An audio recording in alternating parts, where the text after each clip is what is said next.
অসমৰ মাননীয় মুখ্যমন্ত্ৰী মহোদয়, অসম যে উদ্যোগৰ ক্ষেত্ৰত যথেষ্ট পিছপৰা এই কথাটো সৰ্বজনবিদিত। এই ক্ষেত্ৰত কিছু আলোকপাত কৰি ভিডিঅ' যোগে মনৰ কথাখিনি কৈছোঁ, আপোনাৰ জ্ঞাতাৰ্থেও প্ৰেৰণ কৰিছোঁ। ধন্যবাদ।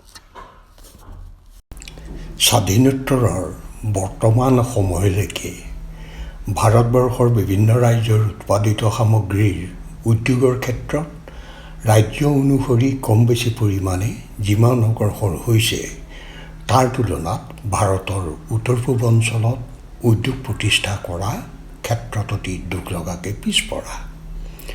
উত্তৰ পূব ভাৰতৰ পাহাৰীয়া ৰাজ্য কেইখনৰ কথা নকলোৱেই বা, কিন্তু উত্তৰ পূব ভাৰতৰ দুৱাৰমুখ অসমৰ কথা যদি কওঁ, অসম উদ্যোগৰ ক্ষেত্ৰত সেই মানধাতা যুগৰ পৰা আগবাঢ়িব পৰা নাই। এই ক্ষেত্ৰত কাৰণসমূহ বিশ্লেষণ কৰি চাব পাৰি আৰু যথাযথ ব্যৱস্থাৰে সেই আহুকালসমূহ নিৰাময় কৰিব পাৰি নেকি, সেই বিষয়ে অধ্যয়ন কৰি কাৰ্যব্যৱস্থা লোৱা প্ৰয়োজন। বিষয়টোৰ আঁত ধৰি কওঁ যে আৰ্থিক অৱস্থা টনকিয়াল নহ'লে ব্যক্তিয়েই হওক বা সমাজ বা জাতি বা ৰাজ্য দেশ সদায় দুৰ্বল হৈ থাকে। আমি অসমীয়া জাতিটো সঁচাকেই পৰমুখাপেক্ষী। আমাৰ আৱেগ বেছি। জাতি ৰক্ষাৰ নামত কেৱল ভাষা, কলা, সংস্কৃতি আদিকে ফেনেকি থাকোঁ। এইসমূহো যদিও অতি প্ৰয়োজন, কিন্তু আৰ্থিক দিশটো প্ৰধান। এখন দেশ বা ৰাজ্যৰ আৰ্থিক দিশ টনকিয়াল হয় সেই দেশ বা ৰাজ্যৰ উৎপাদিত সামগ্ৰীৰ বজাৰৰ যোগে। ভাৰতবৰ্ষ স্বাধীন হোৱাৰ লগে লগে আমি আমাৰ নিজৰ চৰকাৰ গঠন কৰিলোঁ। দেশখনৰ প্ৰতিখন ৰাজ্যই সংবিধানৰ গণ্ডিৰ মাজত থাকি নিজা নিজা দায়িত্ব আৰু কৰ্তব্যৰে ৰাইজৰ উন্নতিৰ বাবে আত্মনিয়োগ কৰিলে। অসম ৰাজ্যও বহি থকা নাই।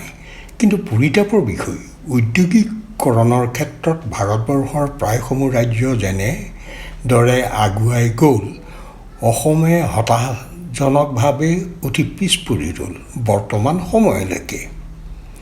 এইখিনিতে উল্লেখ কৰিব পাৰি যে যদি গুৱাহাটীত উদ্যোগ স্থাপন কৰা ফাৰ্ষ্ট জেনেৰেশ্যন এণ্টাৰপ্ৰেনিয়ৰ্ছৰ নাম লওঁ, তেনে ক্ষেত্ৰত স্বৰ্গীয় যাদৱ ভূঞা, বীৰেণ হাজৰিকা, নীল শৰ্মা আদিৰ নাম ল'বই লাগিব। ফাৰ্ষ্ট জেনেৰেশ্যন এণ্টাৰপ্ৰেনিয়ৰ হিচাপে ক্ষুদ্ৰ উদ্যোগ প্ৰতিষ্ঠা কৰাৰ ক্ষেত্ৰত এওঁলোক পৰিচিত। স্বাধীন ভাৰতৰ প্ৰথম ইণ্ডাষ্ট্ৰিয়েল পলিচি গ্ৰহণ কৰা হয় 1948 চনত। 1956 চনত দ্বিতীয় ঔদ্যোগিক নীতি বা ইণ্ডাষ্ট্ৰিয়েল পলিচি গ্ৰহণ কৰা হয়। 1991 চনৰ পাছত তৃতীয় উদ্যোগ নীতি বা থাৰ্ড ইণ্ডাষ্ট্ৰিয়েল পলিচি গ্ৰহণ কৰা হয়। ফঁহিয়াই নকলেও মুঠতে ক'ব পাৰি যে সময়ে সময়ে চৰকাৰে ক্ষুদ্ৰ উদ্যোগ স্থাপন কৰাৰ ক্ষেত্ৰত স্থানীয় যুৱক যুৱতীকে যথেষ্ট ৰেহাইৰ যোগে উদগনি দি আহিছে, যেনে transport subsidy, capital subsidy, electrical subsidy, interest subsidy আদি। কিন্তু তাৰ পাছতো অসমৰ যুৱক যুৱতীৰ ক্ষুদ্ৰ শিল্প স্থাপন কৰাৰ ক্ষেত্ৰত অনীহা দেখুৱায়। দুই এজনে কৰিলেও বিফলতা দেখা পোৱা যায়। উদাহৰণস্বৰূপে যদি গুৱাহাটীৰ বামুণী মৈদামৰ উদ্যোগ পামৰ কথা কওঁ, ফাৰ্ষ্ট জেনেৰেশ্যন এণ্টাৰপ্ৰেনিয়াৰে স্থাপন কৰা একাধিক উদ্যোগ হয় মৃত্যুমুখত পৰিল বা বাহিৰা বণিকক বিক্ৰী কৰিলে। 90% ট্ৰেন্সপৰ্ট ছাবচিডিৰ লোভত বাহিৰা বণিকে ক্ষুদ্ৰ উদ্যোগসমূহক যথেষ্ট মূল্য দি কিনি ল'লে আৰু চৰকাৰী সকলো সুবিধাৰে ৰমৰমীয়া ব্যৱসায় কৰি আছে। উদ্যোগ শ্ৰেণী হিচাপে তিনিবিধ: large scale industry, medium scale industry আৰু স্মল স্কেল ইণ্ডাষ্ট্ৰী। কটেজ ইণ্ডাষ্ট্ৰীৰ এক সুকীয়া বিষয়। লাৰ্জ স্কেল ইণ্ডাষ্ট্ৰী বা বৃহৎ উদ্যোগ চৰকাৰে বাৰে বাৰে আহ্বান কৰা স্বত্বেও অসমলৈ অহা নাই, য'ত যথেষ্ট নিয়োগৰ সুবিধা থাকে। ঠিক তেনেকৈ মিডিয়াম স্কেল ইণ্ডাষ্ট্ৰীও অসমত বৰ্তমান আইন শৃংখলা পৰিৱেশ যথেষ্ট উন্নত, তথাপি বৃহৎ উদ্যোগসমূহ অসমলৈ অহা নাই। অসমত উদ্যোগসমূহ আহিবলৈ জলপথ সুগম কৰি তুলিব লাগিব। ব্ৰহ্মপুত্ৰত ডাঙৰ জাহাজসমূহ চলাচলৰ ব্যৱস্থা কৰিব লাগিব। কেঁচা মাল অহা আৰু উৎপাদিত সামগ্ৰী বাহিৰলৈ যোৱাৰ খৰচ যথেষ্ট, তেতিয়াহে কমিব। বৃহৎ বা মজলীয়া উদ্যোগসমূহ অসমত স্থাপন হ'লে অসমীয়া যুৱকক এনচিলেৰী ক্ষুদ্ৰ উদ্যোগ স্থাপন কৰাত উদগনি যোগাব পাৰি।